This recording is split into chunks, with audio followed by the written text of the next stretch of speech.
J'ai 73 ans. Je m'appelle Ernesto. Et pendant longtemps, j'ai pensé que je vieillissais, alors qu'en réalité, je me rendais. Il y a une énorme différence entre ces deux choses. Vieillir est naturel. Abandonner est une décision silencieuse que nous ne reconnaissons presque jamais. Laisse-moi te poser une question inconfortable, pas pour te faire peur, pour te réveiller. Veux-tu vivre plus d'années? Ou laisses-tu les années te pousser doucement vers la fin sans résister? Parce que je faisais la seconde option sans m'en rendre compte. Personne ne me l'a expliqué. Aucun médecin ne m'a regardé dans les yeux et ne m'a dit « Ernesto, fais attention, ce n'est pas l'âge qui t'éteint. » Non, je l'ai découvert seul. Et je l'ai découvert tard, bien que par chance pas trop tard. Aujourd'hui, je veux te parler de 3 décisions qui semblent petites. Si petites qu'elles passent inaperçues. Si normales que presque tout le monde les justifie. Mais si vous avez plus de 70 ans, ces 3 décisions peuvent accélérer votre déclin sans que vous le remarquiez. Et la troisième est la plus dangereuse car elle ne laisse pas de marque visible. Mais avant, j'ai besoin de te raconter comment je m'en suis rendu compte. Il y a 4 ans, je me suis retiré de l'atelier mécanique où j'ai travaillé presque toute ma vie. 38 ans à entrer avant que le soleil ne se lève. 38 ans à soulever des moteurs, à changer des pièces, à écouter le bruit constant des outils. Mon corps était fatigué, oui, mais il était aussi habitué à bouger. Quand je me suis retiré, j'ai ressenti un soulagement, une sorte de récompense. J'ai pensé, maintenant, il est temps de me reposer. Et me reposer était exactement ce que j'ai fait. Au début, c'était agréable. Je me réveillais sans alarme. Je restais quelques minutes de plus au lit. Je prenais mon petit déjeuner tranquillement en lisant le journal. Ensuite, je m'asseyais dans le fauteuil un moment. Ce moment a commencé à durer 1 heure.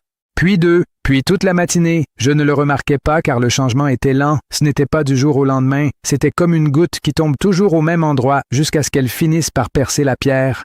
Un mardi, je suis allé rendre visite à ma sœur Clara. Elle a 69 ans et a toujours été plus agitée que moi. Elle marche tous les jours, participe à des activités de quartier, s'inscrit à tout. Quand elle m'a vu marcher dans son couloir, elle m'a regardé avec attention. Et elle m'a dit quelque chose qui m'a mis mal à l'aise.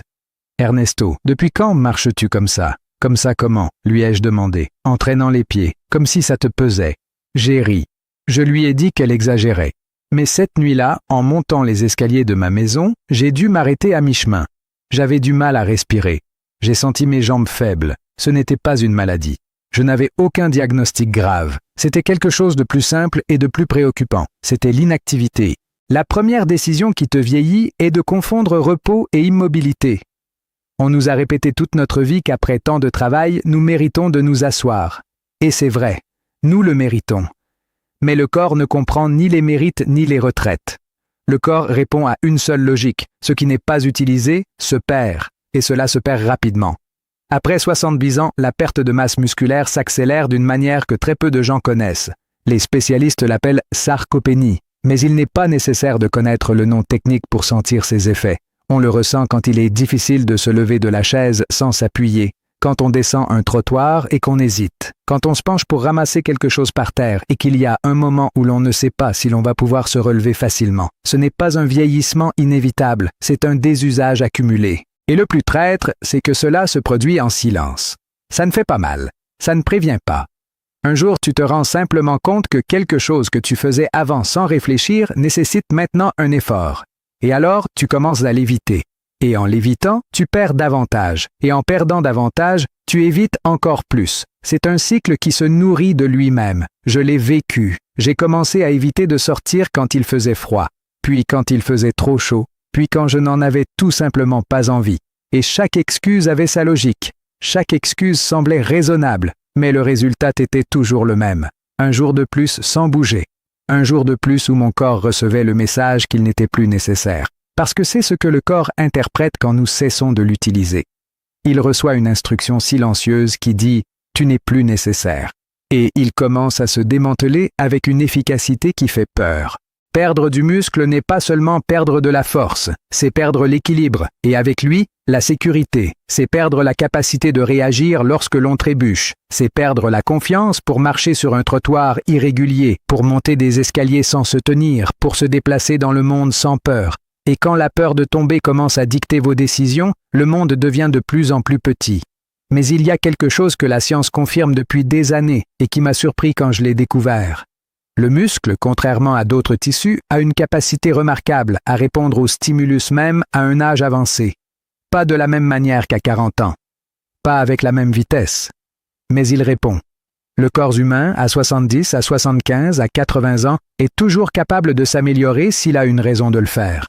Je ne suis pas devenu athlète. Je n'ai pas commencé à courir ni à soulever des poids.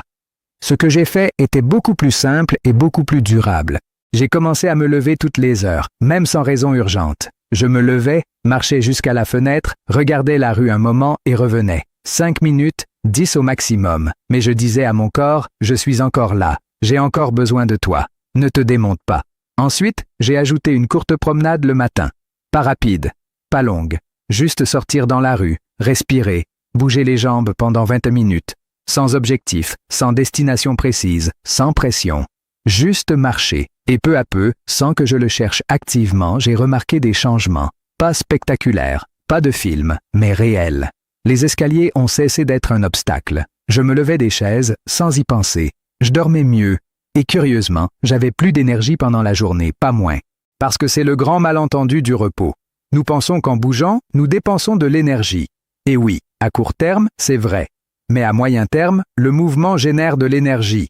La circulation s'améliore. L'oxygène arrive mieux aux tissus, les articulations se lubrifient, le moral remonte, tout le système fonctionne mieux lorsqu'il est en action, le fauteuil semble confortable, et il l'est pendant un moment, mais s'il devient le centre de ta vie, il cesse d'être du repos et se transforme en dégradation déguisée en confort. Je ne te demande pas de l'abandonner. Je te demande de l'utiliser comme une pause, pas comme une destination. Lève-toi, même si tu ne veux pas, même si tu n'as nulle part où aller. Même s'il fait froid ou chaud dehors. Lève-toi et bouge, même si ce n'est que 10 minutes. Fais savoir à ton corps qu'il peut encore compter sur toi, parce que si tu ne comptes pas sur lui, il cessera de compter sur toi. Et ce moment arrive beaucoup plus tôt que quiconque ne s'y attend. La deuxième décision qui te vieillit est de continuer à manger comme si ton corps avait 40 ans. Je ne te parle pas de régime ni de privation. Je te parle de quelque chose de plus profond, la déconnexion entre la façon dont nous mangeons et le fonctionnement réel du corps que nous avons maintenant. Pendant des décennies, la nourriture était du carburant pour une machine qui ne s'arrêtait jamais. Se lever tôt, travailler pendant des heures, dépenser de l'énergie, rentrer chez soi avec une vraie faim, dîner avec appétit et dormir profondément.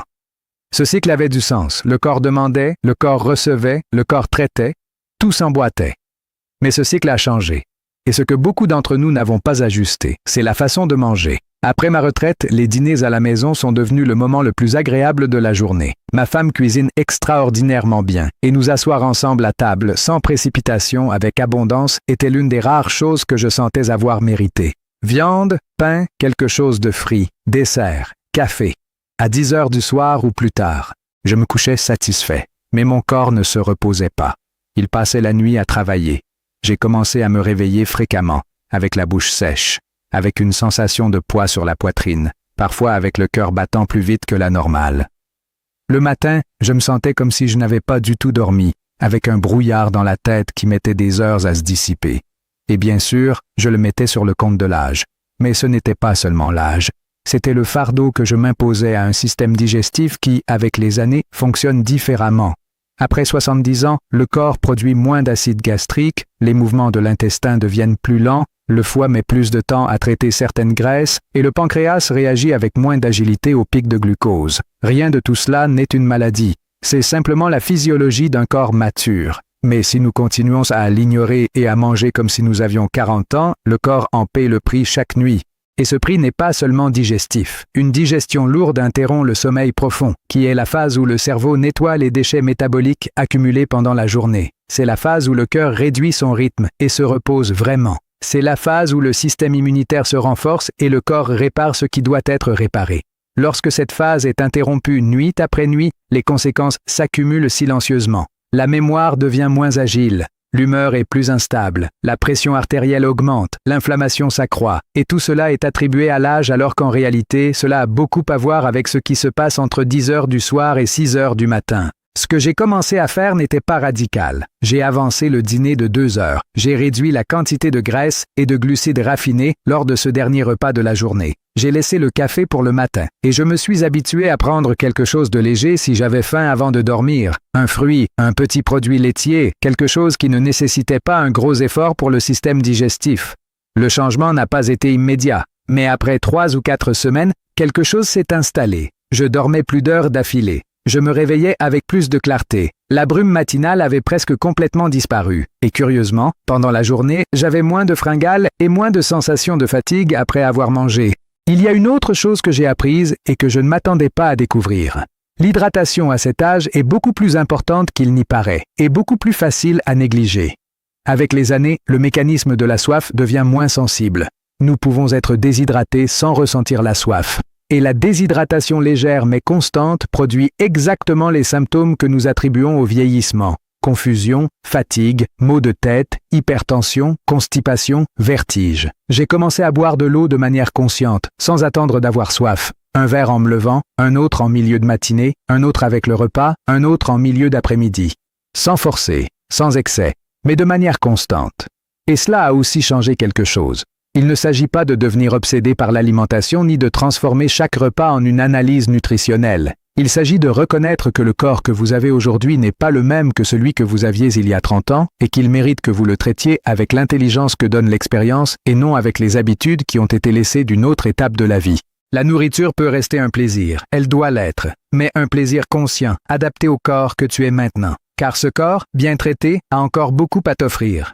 La troisième décision, la plus silencieuse et la plus dangereuse, est de te convaincre que tu n'as plus rien à apporter. Cela ne commence pas par une décision consciente. Tu ne te réveilles pas un jour en pensant « à partir d'aujourd'hui, je vais m'isoler ». Cela commence par de petites phrases qui semblent raisonnables, des phrases qui semblent même réfléchies, même généreuses. Je ne veux pas déranger. Les garçons ont leur vie. Je n'ai plus rien d'intéressant à raconter. Pourquoi devrais-je appeler s'il n'y a rien d'important? Ces phrases semblent être de l'humilité, mais en réalité, elles sont le début d'un retrait. Je les disais sans m'en rendre compte, et avec chacune d'elles, je réduisais un peu plus le cercle. Moins d'appels, moins de sorties, moins de conversations réelles.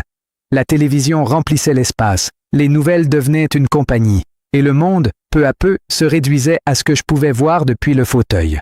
Ce que je n'ai pas compris pendant trop longtemps, c'est que le cerveau humain n'est pas conçu pour la tranquillité sociale.